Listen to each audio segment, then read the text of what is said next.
Welcome everyone to episode 35-ish of The Knitting Way, a book by Linda Sklonik and Janice McDaniels. We're nearly finished this book. We're going to conclude chapter 9 today and then have a wrap-up session next week.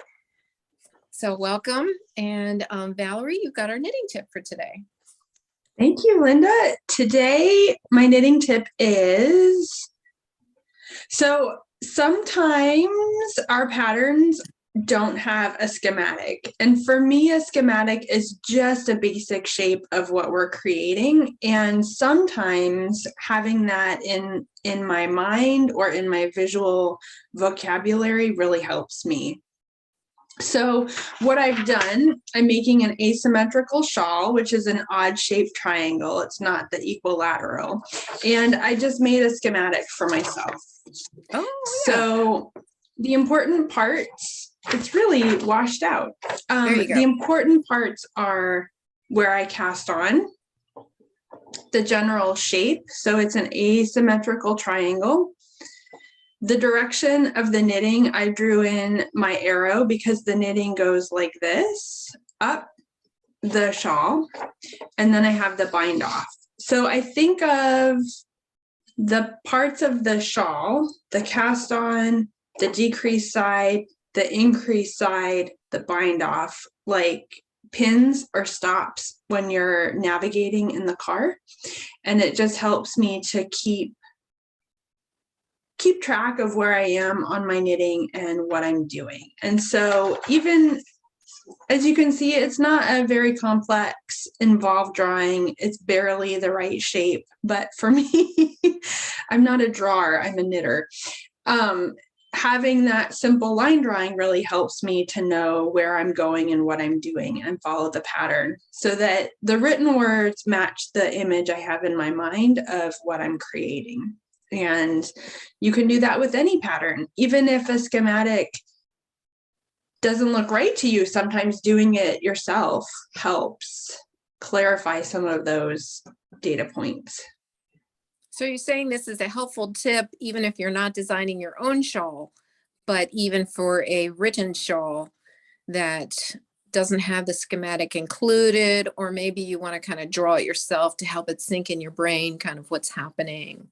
Yeah, I mean, even like I've used a whiteboard, or like I have a little whiteboard erasable, like notebook, and I just do it there so that it helps me to have that visual map. Yeah, it sounds like a really great idea. I can't imagine doing a pattern without a schematic. Although I don't always do it for a shawl. You're right. It's especially for a shawl, it's not always included. So I can see it'd be really helpful to draw it yourself. I feel like we've achieved a level of standard where now patterns are written with schematics or have a schematic included. But I'm thinking about the cut and sew world where every single back of the pattern envelope has the schematic with your design choices, and the basic outline and shape of what you're making. If it's a princess seam, if you have to do darts, if it's short sleeve, long sleeve, like it's a quick hit visual reference of what you're doing and where to go. And so in sewing, cut and sew patterns. Yeah. So we should give ourselves the same sort of thing for knitting. Yeah. And if it's not there, then you can make your own. I love it. That's a great idea. Having that visual piece really helps. Now, some people think more clearly having written directions and will not follow a chart and maybe don't need a schematic. But if that's something that helps you, I think it's a great idea to draw one yourself. So good. What did you think of chapter 9? What stuck out to you? Well, she was talking a lot about the various groups she's been part of and just the general popularity of knitting as the new millennium, really, especially in the new millennium. I kind of started knitting in the 80s and felt like I was pretty much alone in my hobby. And I agree with her. She talked about how she was in a dental chair waiting for a root canal, Mm. and brought her knitting with her, and ended up having a little conversation in the waiting room, and also with her dentist, and found out that she found out her dentist's wife also knit.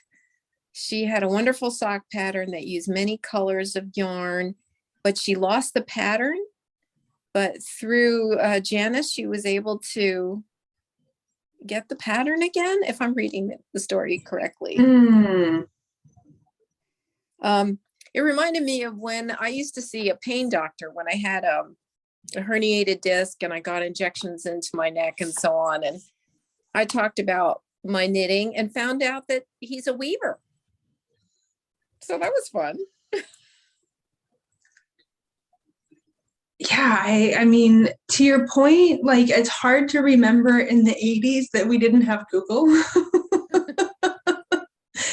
And like we didn't have a navigator, that just changed how you connected with people and the ways that we were able to share our interests. Like, mail off catalogs and magazines were one of the only ways to, printed newsletters were something that was still happening. We were Yes. talking in our guild group that only a small amount of time ago, the secretary would have to type out, print, and physically mail the newsletter with the information that happened at the in-person meeting. And that was not that long ago. Yeah, seriously.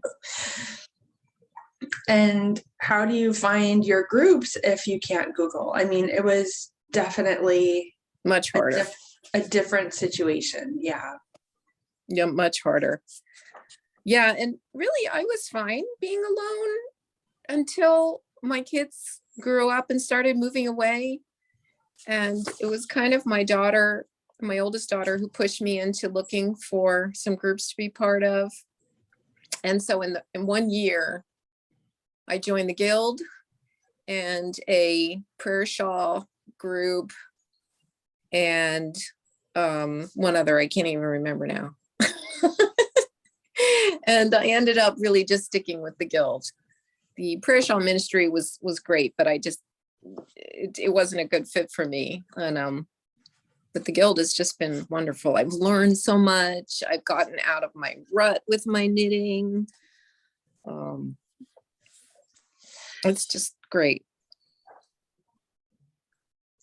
Yeah, the Knitting Guild Association, for those who don't know, because you might not be familiar with the group, it's a national organization. So there is a big group, a national group, and locally within your geography, there's little chapters, little groups that meet. And the Knitting Guild Association, the focus is the education and evolution of knitting as a craft. So it's taken very seriously at the national level. Every group has its own flavor. Like the group that we're in decided that we wanted to have a monthly program, a monthly topic. We have a very structured meeting every month. Some groups get together just in the summer and they just have like a knitting circle, and they meet outside during the summer and then hibernate in the winter. And so finding the group that's a good fit for you is really important. And I find that we can come together around the subject of knitting and we meet people that we might never have known otherwise. And I think it's so special. It's true. Yes. And I guess also the knitting shop used to be also our main way to connect with others. There would often be, a night where you were welcome to come and just knit with other people and not be pressured to buy yarn or anything. Or of course you could join classes and meet other people that way. But now, if I feel like knitting is everywhere, it pops up in coffee shops and in church groups and just everywhere. Sitting at the airport knitting, you're bound to run into somebody else who wants to ask you what you're knitting. Oh, I have a sister who knits, or I love that. It's so good. It makes me think of